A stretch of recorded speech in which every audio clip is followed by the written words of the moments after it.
Donc la première question, c'est y a-t-il eu un gardien qui a été Ballon d'Or?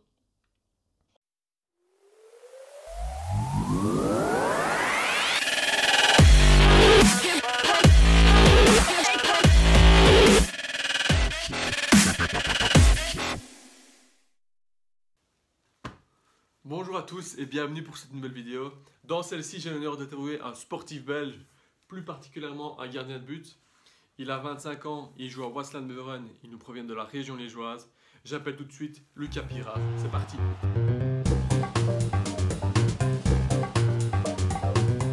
Bonjour Lucas, comment vas-tu?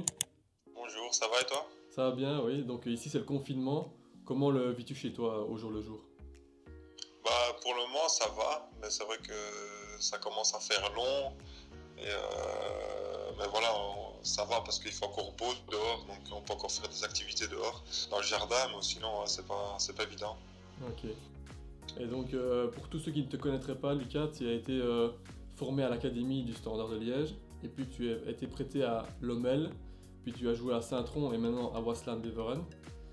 Si on revient au tout départ, est-ce que tu ne regrettes pas de ne pas avoir eu ta chance au Standard?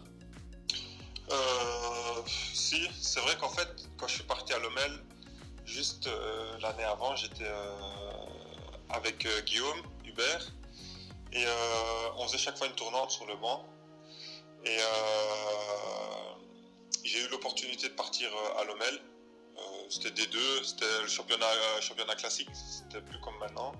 Et c'est vrai que j'ai quand même un peu hésité parce que c'était D2 et j'étais au standard, j'étais en équipe première, c'était quand même pas la même chose. Après voilà, j'ai décidé d'aller et au final ça s'est super bien passé.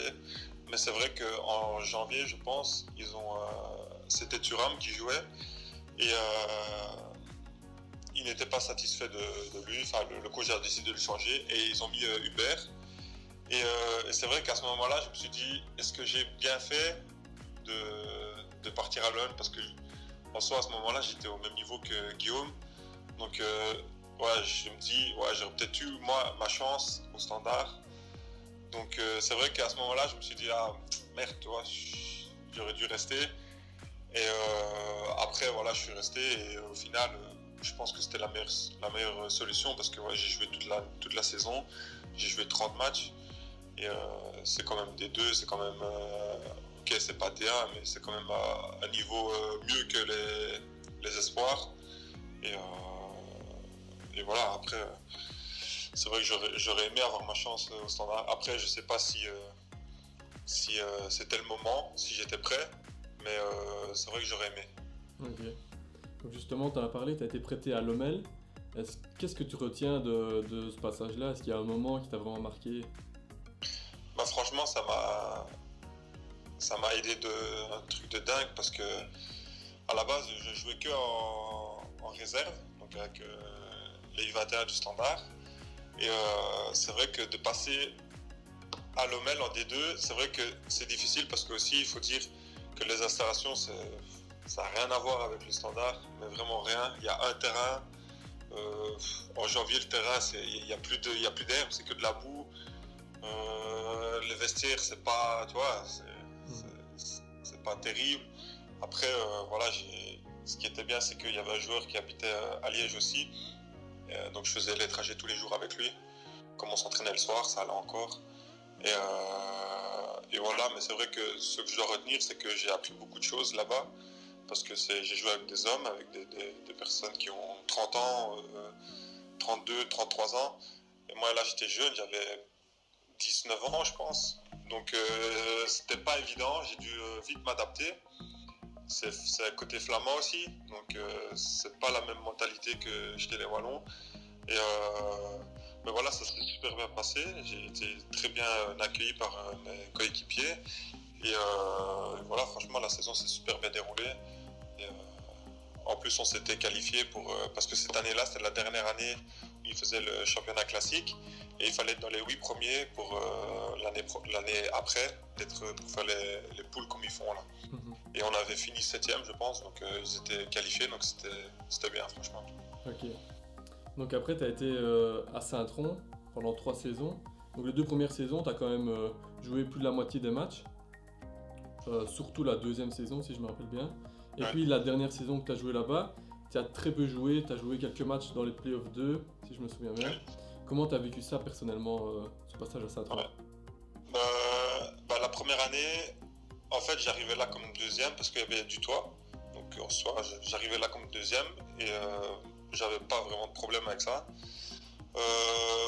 Mais c'est vrai que j'ai vite commencé parce qu'en fait, il y a eu, je crois que William a joué 4 ou 5 matchs. Et directement après, en fait, j'ai eu ma chance. Et après, on va dire, j'ai plus bougé. Donc, je faisais bien mes matchs. Ils étaient contents de moi. Donc, j'ai fini la saison. L'année d'après, c'était aussi un choix difficile de rester parce que Saint-Tron voulait me prolonger un nouveau contrat, enfin me refaire un nouveau contrat. Et de l'autre côté, je pouvais aussi partir à Gand. Mais le problème, c'est qu'à Gand, si j'allais là-bas, c'était en tant que deuxième. Et à ce moment-là, tu te dis, ouais, tu joues en Division 1, tu vas aller à Gand, ok, c'est un grand club, mais c'est pour être sur le banc. Donc c'est pas évident non plus. Et t'es jeune, donc ouais, le mieux c'est de jouer en soi. Et on avait demandé si c'était possible que, on va dire que Gand m'achète et que je sois prêté à Saint-Tron, mais ça ils voulaient pas. Donc j'ai décidé de rester à Saint-Tron, j'ai signé un nouveau contrat et puis j'ai joué quasi toute la saison, quasi ouais, presque tout. Et puis la troisième année, il y a eu un nouveau coach et l'autre coach a décidé de mettre l'autre gardien. Donc c'est vrai que c'est pas facile parce que tu joues 2 saisons, tu fais bien et ok, il y a un nouveau coach qui vient, il a d'autres idées, le style de jeu est différent, ça convient peut-être mieux à l'autre gardien qu'à moi et au final je fais toute la saison sur le banc. Je crois que je joue juste les playoffs 2, j'ai joué les 10 matchs, mais sinon c'est vrai que c'est difficile. C'est difficile parce que ouais, tu passes de titulaire à deuxième et deuxième on va dire on ne te voit pas du tout parce que c'est pas comme un joueur où tu peux encore rentrer ou faire des apparitions. Deuxième, tu es sur le banc, tant que le gardien ne se baisse pas, tu restes sur le banc et personne n'entend parler de toi. Et c'est ça qui était le plus difficile. Ok. Et donc maintenant, cette saison-ci, tu as été à Waasland Beveren. Tu as commencé les premiers matchs comme titulaire et puis je pense que tu t'es blessé. Ouais, je me suis blessé. Et puis après, tu as joué encore un petit peu des matchs, mais pas beaucoup. Comment tu as vécu cette saison-ci À la base, c'est vrai que j'ai été fort déçu parce que avant de signer à Beveren, la direction me disait c'est sûr, tu vas jouer à 100%. Ici, il n'y a qu'un premier gardien, il n'y a pas 2 premiers gardiens. Tu vas jouer, il y a un petit jeune derrière toi, mais il est là pour apprendre, donc il va être deuxième. Donc toi tu vas jouer toute ta saison, quoi qu'il arrive, tu vas prendre du temps de jeu et c'est ce qu'il te faut. Donc c'est vrai que j'ai été fort emballé par leur projet parce qu'ils faisaient jouer quand même beaucoup de jeunes. Et moi, ce qu'il me fallait c'était du temps de jeu. Donc je me suis dit ok, pourquoi pas. Et donc j'ai signé. Au début ça s'est super bien, personnellement ça s'est bien passé pour moi. Je me suis vite intégré. J'ai joué mes matchs, c'est vrai c'était un début de saison très compliqué parce qu'on a joué que des grosses équipes.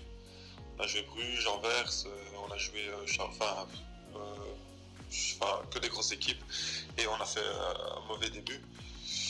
Mais après j'ai eu ma blessure, je me suis blessé à mon doigt à l'entraînement.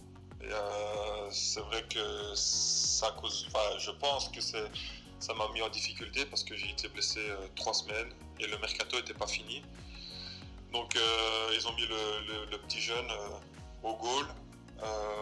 Pour moi, il a rien à se reprocher parce que voilà, les goals, il peut rien faire. Il n'a pas fait d'erreur.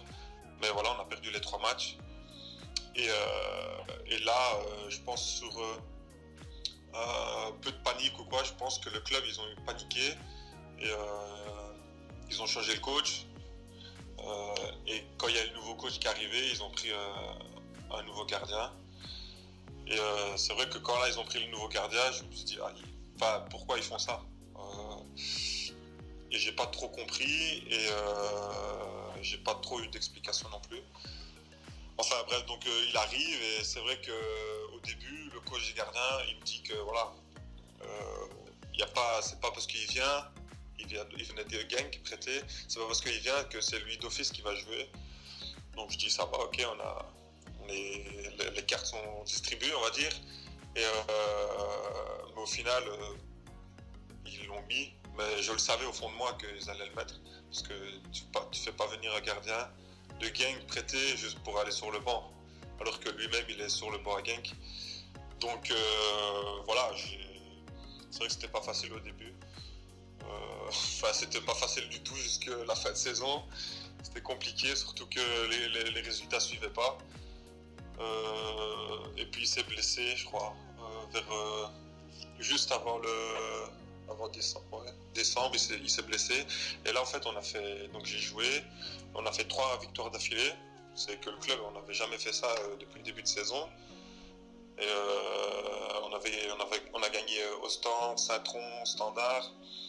Et donc ouais, le club, ils étaient contents. On était dernier. À ce moment-là, comme on fait un 9 sur 9, on remonte de 3 places, je crois. Et donc tout était super. Et là, je me dis, je vais rester. Parce que il y a un moment, le dernier match, c'était au stand, juste le premier match après la trêve. Le gardien qui était blessé était revenu. Donc il a fait le stage avec nous, il était plus blessé. Et contre Ostende, il me refait jouer. Donc je me dis, ça va, il me laisse, il me rechange pas. Et donc je joue le match, on gagne encore. Puis après, on joue contre Eupen. Et là, on perd 1-0. Et là, après le match, la semaine après, il rechange de gardien. J'ai pas trop compris pourquoi. Ils m'ont expliqué, mais leur explication m'ont pas trop convaincu. Donc ouais, aussi ce moment-là, je pense que c'était encore pour moi un peu plus dur que la première fois, parce que ici je jouais, on faisait des bons matchs, toute l'équipe était bien. Et là, il me rechange, pour moi, sans motif valable. Et voilà, il fait la saison. Et voilà.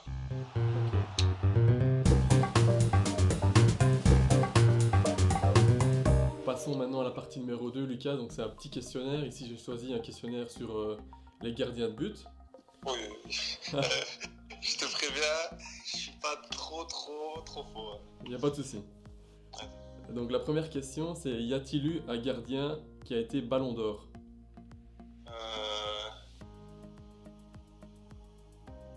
Non.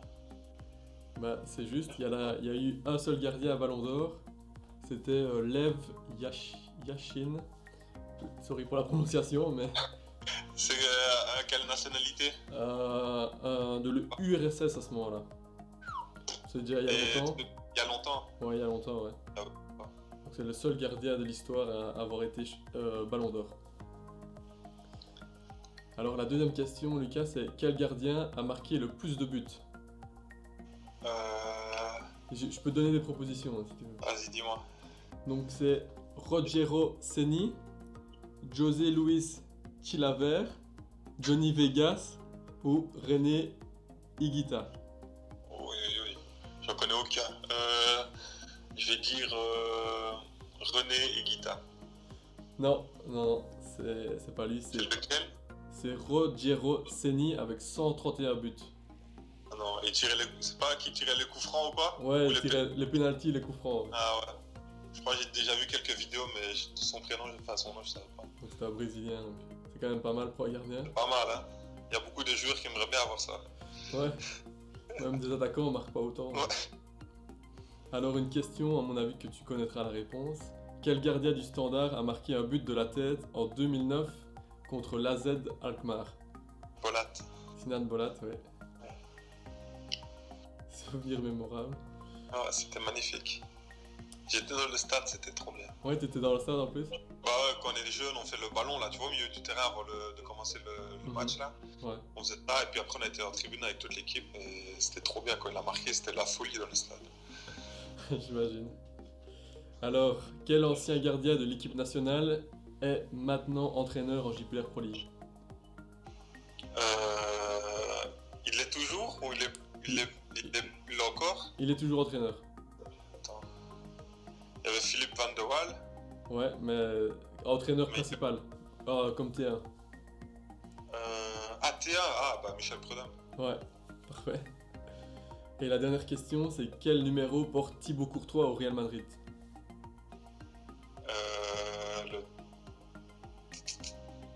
Je dirais le 13. Ouais, c'est juste. Ah, c'est pas mal, hein?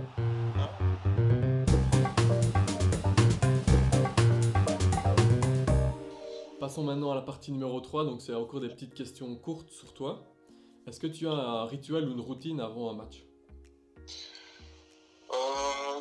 J'ai pas vraiment de rituel. Je commence, on va dire, quand je commence à m'habiller, genre ma chaussure ou ma chaussette, je commence toujours par la jambe gauche. Ma jambière, pareil, jambe gauche, toujours. Je vais faire le lacet, jambe gauche. Sinon, non, pareil, quand je rentre sur le terrain, pied gauche. Sinon, c'est tout. Ok, c'est déjà pas mal. Ouais. Est-ce que tu as déjà un meilleur souvenir dans ta carrière pour le moment? Je vais prendre mon premier match en première division. C'était contre le club de Bruges avec Saint-Tron. Ok.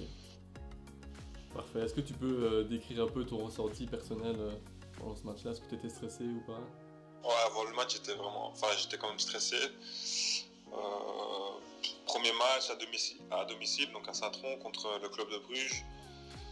Il y avait quand même de la pression, beaucoup de monde. Le stade était, je crois, presque quasiment rempli. Mais une fois qu'on est sur le terrain, je veux dire que la pression, elle part un peu. C'est plus une pression positive. Et une fois que, je veux dire, on prend le premier ballon, bah après, tout vient tout seul en fait. Ok. Et j'ai une question par rapport à ça. Quelle est la différence entre jouer sur un synthétique ou sur un terrain normal pour un gardien? Est-ce qu'il y a une différence ou pas? Je veux dire, c'est quand même mieux. Ouais, le synthétique, en fait, moi j'aime bien. Je préfère jouer sur un synthétique, par exemple, que jouer sur. Je veux dire, en février ou en mars, les terrains ils sont éclatés. Je préfère jouer sur un synthétique. Mais je préfère quand même l'herbe parce que le synthétique, en fait, le ballon il rebondit pas de la même façon. Et des fois, ça peut être embêtant pour nous les gardiens. Parce que des fois, même s'il pleut un peu ou quoi, ça va beaucoup plus vite et c'est un peu difficile. Ok. Moi, sinon, niveau genre plonger, tomber, ça fait pas grand chose. Enfin, ça fait pas mal ou ça nous dérange pas. Enfin, moi, ça me dérange pas personnellement. Ok, parfait. Est-ce que tu as déjà un pire souvenir?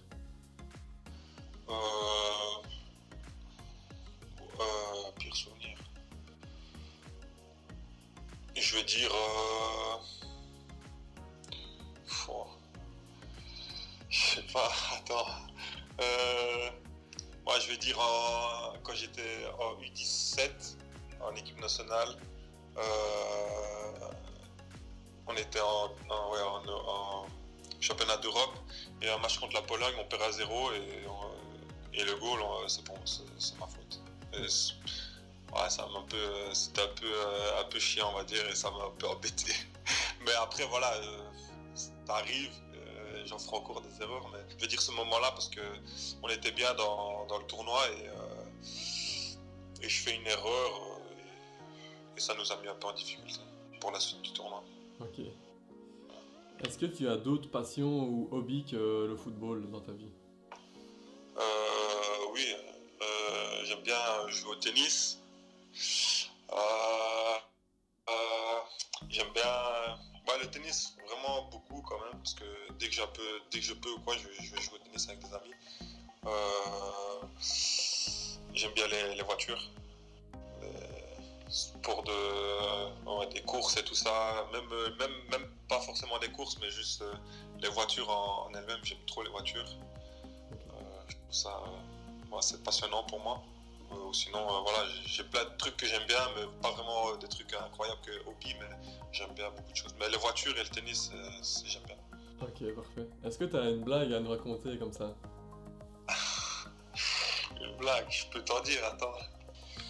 Donc c'est un fermier qui commande une treilleuse Tu l'as déjà entendu? Non, ça me dit rien. Non? Ok, bon, bref. Donc, c'est un fermier qui commande une treilleuse automatique pour ses vaches. Et quand sa femme est partie faire les courses, lui il part dans son champ avec son tracteur et sa treilleuse pour traire ses vaches.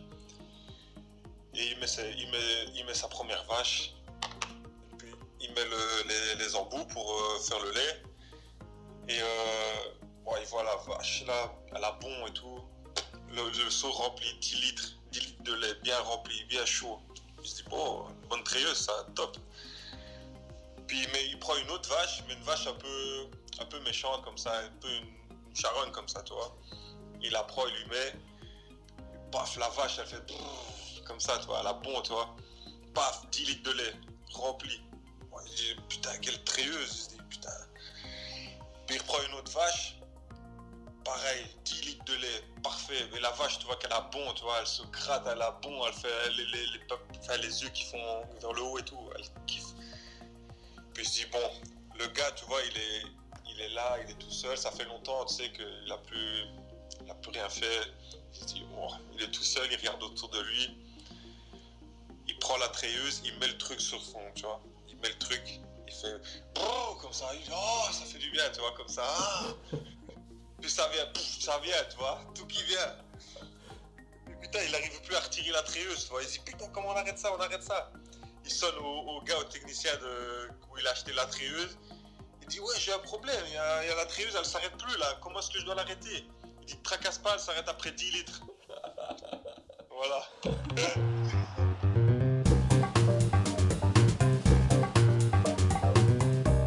Maintenant passons à la partie numéro 4, donc c'est le deuxième petit jeu. Donc c'est le jeu, je pense que ça s'appelle Devine-tête à la base. Donc on s'est noté un nom de personnage célèbre chacun. Et on va devoir se poser une question à la fois chacun et deviner ce qu'il y a sur le papier de l'un de l'autre. Donc tu peux commencer à poser ta question. Est-ce que c'est une femme? Non. Est-ce que c'est un homme? Oui.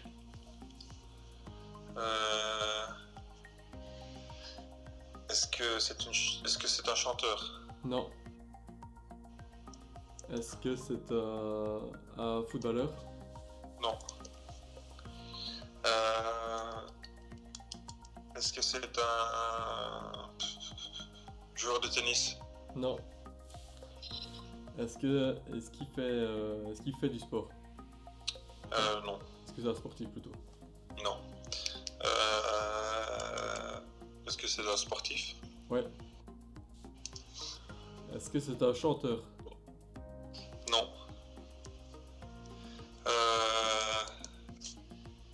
Est-ce que c'est un joueur de ping-pong? Non.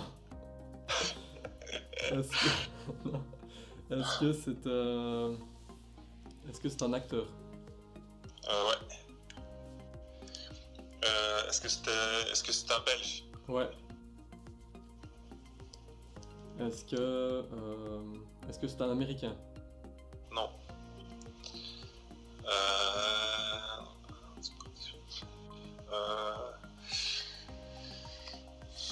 Qu'est-ce que je veux dire?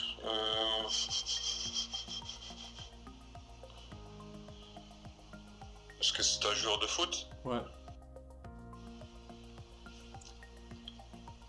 Est-ce qu'il a joué dans une série? Enfin, si on le connaît parce qu'il a joué dans une série. Bon, ouais, je veux dire oui. Bouf. Non, pas une série. Est-ce qu'il joue en Belgique? Ouais. Vas-y, c'est à moi. Est-ce qu'il est belge? Oui. Un acteur belge? Ouais.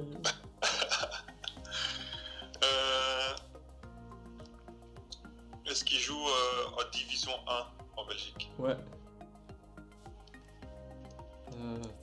Putain, acteur belge.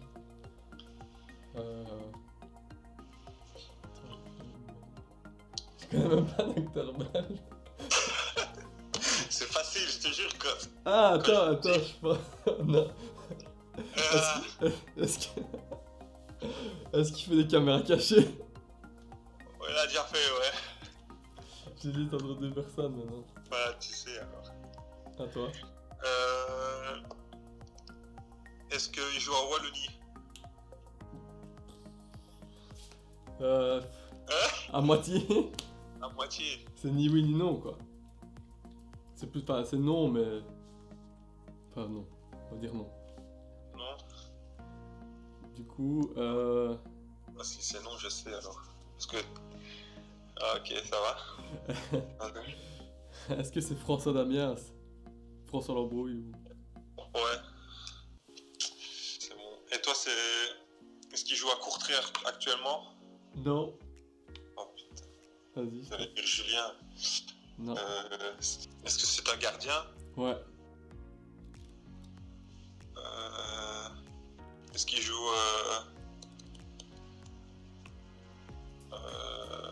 dans un club le plus titré de Belgique? Ouais. Hendrik? Hendrik van Crombrugge. Ah. Ah, voilà. Merci.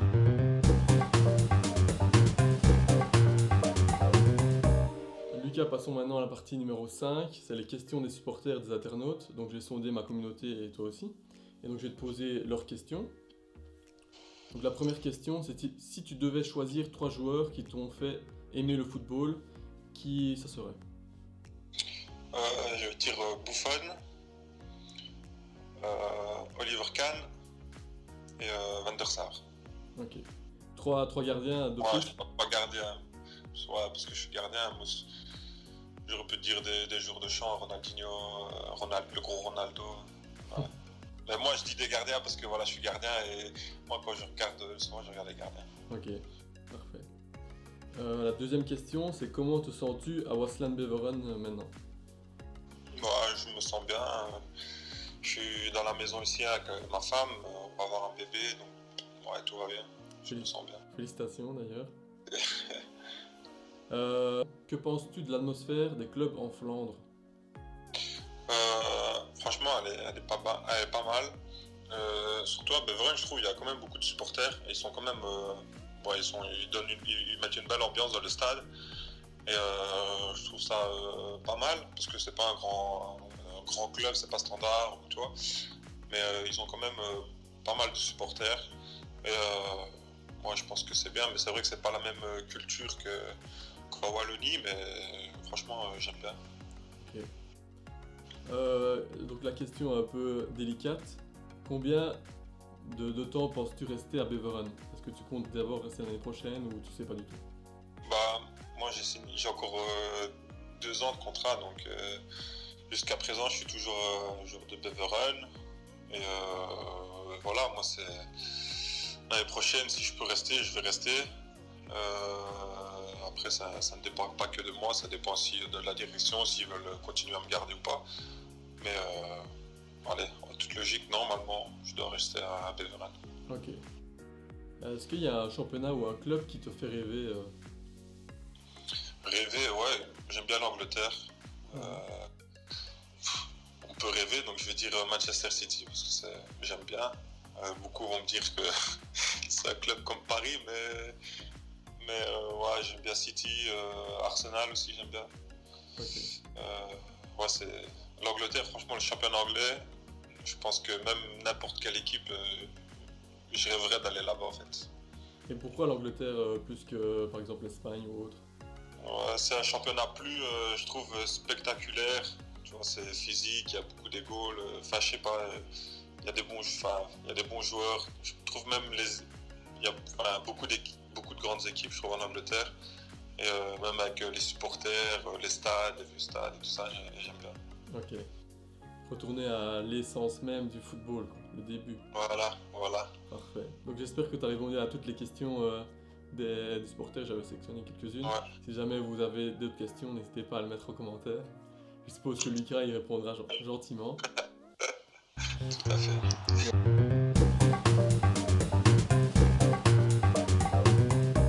Maintenant, passons à la partie suivante. C'est la partie 6, donc la partie ici.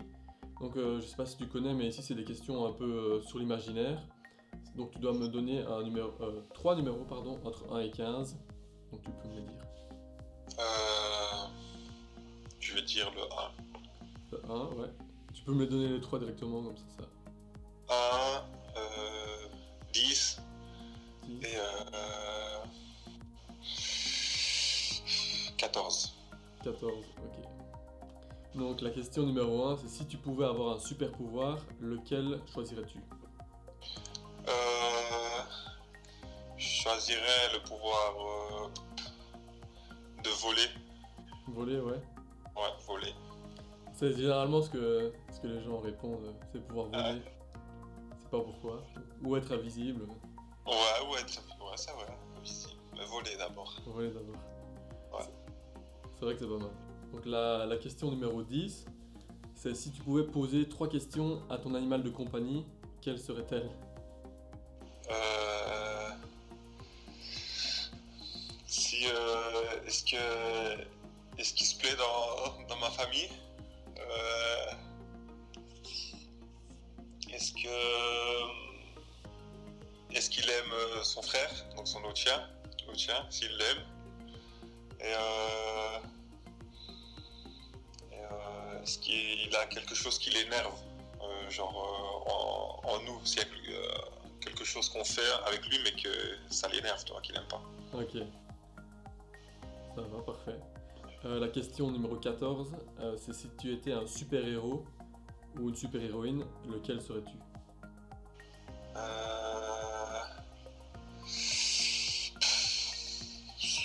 Superman. Superman, classique. Ouais, voilà. Ok, parfait. Je vais choisir une dernière question si tu veux bien. Ouais. Ah oui, si tu n'avais pas été footballeur, quel métier aurais bien voulu-tu faire? Agriculteur. Agriculteur? Est-ce qu'il y a... Ouais. Mon père est agriculteur et j'ai vécu dans ce milieu-là depuis que je suis tout petit. J'aime bien travailler à l'extérieur avec les animaux, donc je pense à agriculteur. Ok, parfait. Voilà.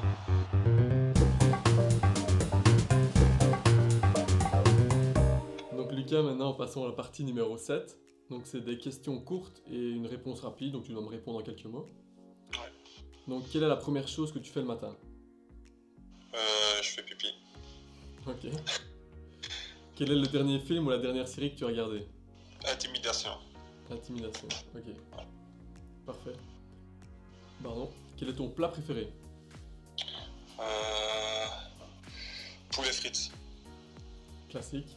Ouais. Quel est... La compote. Avec de la compote. Ouais, de la compote. Un bon plat ça. Quelle est ta musique du moment? J'en ai beaucoup là, j'écoute des playlists un peu de pop, de sport et tout ça. Je vais dire du rap. Je vais dire MHD, là je réécoute un peu des trucs anciens. MHD, je veux dire. Ok, parfait. La puissance. La puissance de MHD. Voilà. Est-ce que tu as un idole? Ouais. Buffon. Buffon. Grosse gardien. Plutôt Buffon que Oliver Kahn? Ouais. Okay. Je trouve qu'il est plus charismatique, il dégage quelque chose. Tu vois, ouais. C'est le côté italien, ça. Ouais, voilà. Je suis un peu italien, tu vois, donc. Ok. Quelle est ta prochaine destination de vacances, donc après le confinement? Bonne question. Je sais pas, parce que là, comme je vais avoir une petite fille, je pense que je ne serai plus aller dans des pays assez loin. Je vais dire la France ou l'Italie. Ok. Est-ce qu'il y a une compétition ou une coupe que tu rêves de gagner? Champions League. Voilà. Champions League, Coupe du Monde. Ouais. Une des deux. Ouais. Les deux sont pas mal. Ouais, les deux, c'est encore mieux. Hein. Quel est le dernier profil que tu as regardé sur les réseaux? Neymar. Tu regardes souvent Neymar? Ouais, il met quand même, il met des fois des stories, des photos et tout de chez lui, là où il est au Brésil. Et j'aime bien regarder un peu les photos. Ok. Est-ce qu'on peut te souhaiter quelque chose pour la saison qui va venir? On peut me souhaiter que je vais jouer toute la saison et faire une bonne saison et que l'équipe et le club fassent une bonne saison. Ok. Est-ce que tu as un mot pour terminer cette interview? Ouais, je voulais dire merci à toi pour l'interview et j'espère que ça va plaire à tout le monde. Voilà. Merci. Merci, un grand merci à toi. Merci beaucoup. Salut. Salut.